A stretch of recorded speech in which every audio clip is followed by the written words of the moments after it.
Currently in media, there's been always been a discourse around relationships, how to conduct yourself in a relationship, how to start a relationship, where your relationship leads, how to propose. Is proposing worth it? Is marriage worth it? What's the concept of marriage? How do you adapt to marriage in this modern time? And I think one of the most new crucial arguments, strictly centered around marriages, has been a comment made by a popular podcast host, Mandy B. Mandy B is a podcast host from co-host from the show Horrible Decisions. Um, Horrible Decisions at one point was a very hit show. Still is a good show. Mandy B is in a position where she is respected in the space of media, and she is definitely in the space of being a woman who makes great money for herself to support herself individually. And I say that because I think that is probably primarily where this statement comes from. The statement in question that was said was marriage is for broke bitches. Now, I think there's a lot of nuance in that statement. Many people might not share the same sentiment, and many people might believe that she's just being stupid. Now, she went further to explain, but I'm going to do that myself in this video and explain her mindset of where this statement could have came from. Now, the statement is provocative, but in my opinion, it's not a real economic argument. Now, from Mandy's view, she is a wealthy woman who is well off and can support herself individually. She doesn't necessarily need a husband or a man to support her lifestyle. She has like I said, she has a very popular podcast show that is doing well and has been doing well for many years. So she speaks from the perspective of a woman who doesn't need to get married for financial gain. Now, that also factors in that she is probably strictly going into marriage for financial gain. If she was that type of person, not to say she is. But in Mandy's view, as she explained, there's a financial risk that comes with women who in her position are marrying, because there's the risk that the man will make less. Now, the truth is, that is true. If the man makes less, there is the divorce cost that weighs heavily more on the woman. Also, there's the fear of alimony, which is something that Mandy also expressed. There's been cases where we've seen that women who make more than their husbands have had to pay alimony. If I'm correct, I'm forgetting the singer's name, but Adele. Adele had to pay alimony to her husband as she was the breadwinner in her relationship. So that is a viable fear and a real fear to have if you are a woman in Mandy B's position or in Adele's position who makes money, who is individually successful and makes more money than their husband in their partnership. So the fear of alimony is real. And in recent studies, it has been reported that women do tend to have a longer recovery rate financially than men who pay alimony, as the courts at times tend to disproportionately make women pay more alimony, which is what I'm trying to say. So the larger recovery financially for a woman paying alimony is different from a man's. And that's a viable fear to have if you are a wealthy woman or a woman who earns a significant amount more than her husband, that she can independently support her lifestyle by herself, not really needing her husband. So taking that financial hit means that takes a financial hit. That means that takes a hit to how she lives her own lifestyle once she separates from this man, which is a viable fear to have, because once you go into marriage, you already have pre-existing debt and student loans that you can accrue with your partner when sharing assets. And it can be a loss of benefits if you're not an independent contractor, such as Adele and Mandy. If you're working for a company and you're in a wealthy position, you can lose benefits from being married, as there are benefits for a single person in a single household that marriage people do not have. But there are benefits to marriage as well. People do get marriage benefits. You do get certain tax breaks. To my knowledge, you get certain tax breaks from marriage as well. So it's not just a simple loss of benefits. You gain nothing financially on the back end of your marriage. You very much so do.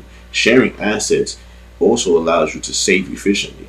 Say, for example, if the household, y'all both make a base salary of $70K, that automatically equals a total salary of $140K a year. Now, say this is just y'all and no family. They have a financial backing where they can save as much money as they need to save, and it's not a problem. Meaning, everything can essentially be paid off, from cars to house to mortgage to rent, wherever you live. So it's not as much as a financial burden as it may be to other people, or if they was having a family. But this is simply just the confines of marriage, which brings them along together. Also,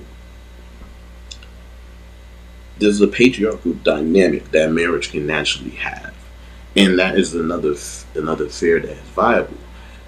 In marriage, women can lose a lot of their identity, becoming strictly a wife, and if they have children, a wife and a mother, which the individualism of a woman is at times sacrificed, which is not always seen for the man, as he is seen still as the leader, a father, and a husband, but his individualism is not as impacted as the woman's is. She has to give up her last name. A woman's last name, for all rights and meaning, it is a part of who she is. She's held that name since she was a child, whether it be her father's last name or her mother's last name. That's who she's been. So to now relinquish that bit of control and that bit of identity to someone else and take their last name, you are sacrificing a part of yourself. And historically, and even in some cultures today, marriage has been seen as a transfer of custody of a father giving his daughter away. I know in certain cultures still, the husband pays a dowry to the father, which is a price for the daughter. And that dynamic and that understanding of marriage and that traditional viewpoint of marriage can be something that can make a person who's in a wealthy woman's position not necessarily want to get married, because I don't need someone to transfer custody of me. I have custody of myself. I'm my own person. And overall, in today's time, that is how women see themselves. Traditionally, in other past times, women did not see themselves strictly as just individuals. That mindset, of course, changed and progressed to where it is now. So women have a lot more resources and opportunity than they did back in the day as well. Women have access to now actually proper education. There was a time when women were not allowed to be properly educated. Women who are now properly educated in today's modern times and recent modern times, they can make money on their own. So they have not necessarily needed a man or a husband at all. But that is the thing that makes marriage strong. Marriage is not necessarily about financial gain or even dependency. It could be about partnership and legacy. Companionship is one of the most common and necessary human.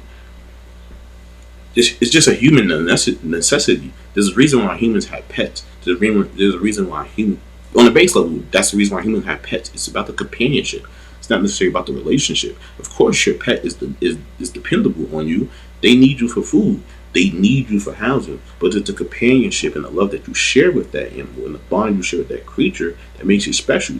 Now, when you put that in a human, it's not necessarily dependency. Y'all both capable adults, but that is also dependent on if you are going into a relationship with a capable adult. If you're going into a relationship with a capable adult, they understand how to manage their finances. They 9 times out of 10 should have already been able to manage themselves before getting into a relationship. Now, if they get into a relationship with someone and they weren't able to do that, and the person who's the breadwinner can completely do that, and that's the woman, that's an understandable fear to have. But I think it also comes from a patriarchal viewpoint as well, because that is a traditional standpoint of believing your man should make more than you. So if you believe your man should make more than you making more than him, you have a disproportionate level of fear of him leaving, because you're now thinking about your assets being taken from you. And not to say men don't have the same viewpoints, it's just different. Is that a truck? Oh shit. Nigga riding that bike. Hit that shit. Oh shit. My bad, I got distracted. Nigga popping a wheelie outside. But, like I said, I think it comes from a more patriarchal viewpoint as well. And not to saying that she's wrong for this viewpoint, because anyone wants to protect their assets, but you can also protect your assets within marriage. There are things such as prenups, and why that is a hard conversation for some people to have. I think it could be a necessary conversation if you are a person who is wealthier than your partner, if you are both wealthy. And that's another thing. People who are wealthy get married. Politicians, billionaires, celebrities, business owners get married all the time. Most popular example, some of you know, Beyonce and Jay-Z, they are both billionaires or successful in their own right, but they are married and share assets together. And hell, Bill Gates was married. Jeff Bezos is married. Married is not always about the financial aspect of it. And I think that's why the phrase of marriage is for broke bitches is such a dangerous notion to put out there for the simple fact of it looks at it takes marriage and simplifies it as a relationship built on strictly dependency, when that's not necessarily how all humans operate, or if how humans operate on a base level. Not all humans look to be dependent on another person. A lot of people look and really seek companionship in sharing resources and having that altruism of leaning on each other, because life, as you all know, it can be hard. And sharing it with someone can make it very much so easier, whether that's emotionally, mentally, physically, or even spiritually. Those things can be crucial to someone, and sharing that with someone and creating that bond, and then legally binding that bond, financially binding that bond, and making that strong commitment under God. If you believe that marriage is an institution under the Lord, then you want to do that. But if you go into it with a mindset of thinking that this person that you're married is going to be strictly financially dependable on you, then you're kind of looking for something to fail. Like I said, the financial risk and fear is alimony and divorce costs. But those are only two things that come if a relationship is ending. That only comes if the relationship is ending. Families historically, even financially, like I said, it wasn't able for it to be a dual income household, because not all women were able to get education or even had access to certain programs to get what they needed. So they had to marry a man because those are where those things were going to. But that financial risk is not the same today, because women can individually make their own money. And understandable, the fear of alimony and divorce is real, but that only comes if you are intending for the relationship to end. Relationships, whether it's marriage, whether it's a fiance, whether it's a boyfriend or girlfriend, all depend on the work that you do inside your relationship. If you're not seeking to do the work, then your relationship will never be fair. Don't mind the ice cream machine in the back. Listen to me, nigga. Fuck the ice cream machine. Listen to me. But it all depends strictly on the work you do in your relationship. But in today's modern times, as a study conducted 6 years ago, I'm sorry I don't have the research, but there's a study recorded 6 years ago.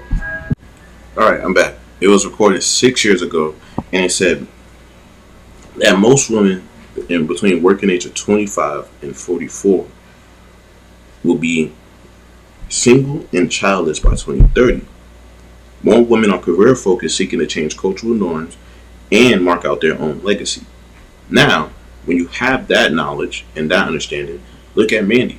Mandy, I believe, is in her mid-30s. She already has a career that is strong, and she already has a legacy for herself in media. By the time Mandy probably chooses to retire, she'd be known as more prominent voices in women's media in general. Not just hip-hop media, not just, and probably overall media. Her voice is that influential and that big in the space. So, she has a legacy and a career for herself that she can focus on. And Mandy currently is in her 30s, currently, from what she has expressed on her podcast, is single, and currently doesn't have children. But I also think this comment is rich, coming from Mandy, because, like I said, it comes from a very strong standpoint of feeling that the person you're marrying is dependable, is going to be dependable on you.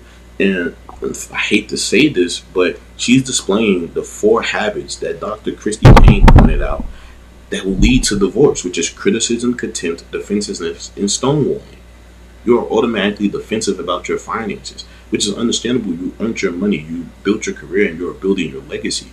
But if you go into a relationship with that automatic defense, how does that make the person that you're marrying feel? Or even the person that you're just in a relationship feel? You're failing to acknowledge that not the selfishness, but the defensiveness of it comes off a certain way that does not make a person necessarily probably want to marry you, because they don't feel like the partnership is going to be completely true and honest, because you don't feel that you can trust them financially. And that is a big gap for a relationship. Finances has always been a thing in relationships that can be a make or break, but it's the lack of communication and the lack of honesty that leads to those things becoming bigger than they are and leads to the ultimate split.